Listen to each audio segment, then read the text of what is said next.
Welcome back to my channel. সবাই কেমন আছো? আশা করি সবাই ভালো আছো। আমিও ভালো আছি, সুস্থ আছি।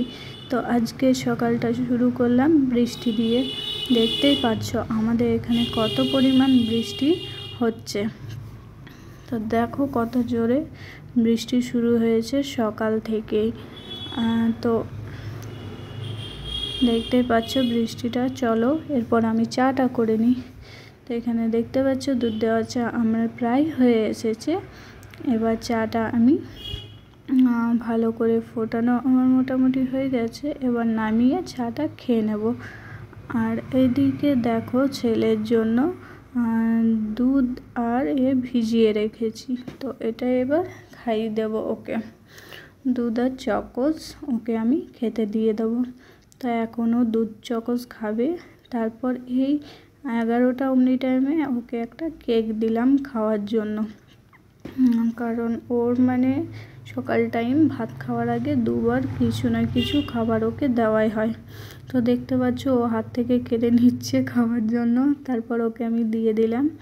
এরপর যেহেতু বৃষ্টির ওয়েদার, তাই এখানে আমি খিচুড়ি আর মাংস চাপিয়ে দিলাম। আমি যেহেতু মাংস খাবো না, সেহেতু আমার জন্য আলাদা করে আলু ভেজে নিয়েছি, সেটা তোমাদের সাথে শেয়ার করলাম না। তো এখানে দেখতে পাচ্ছ হাঁড়ির মধ্যে জল, হলুদ আর জিরে গুঁড়ো যা যা দেয় সমস্ত কিছু দিয়ে দিয়েছি।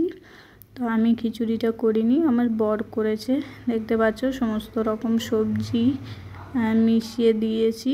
শাক সবজি যা ছিল সব কিছু দিয়ে ভালো করে খিচুড়িটা বানানো মোটামুটিভাবে হয়ে গেছে। এবার একটু যখনই এই জল জল ভাবটা কেটে যাবে তখনই আমি নামিয়ে নেব। এদিকে দেখো আলু আমি ভেজে নিয়েছি।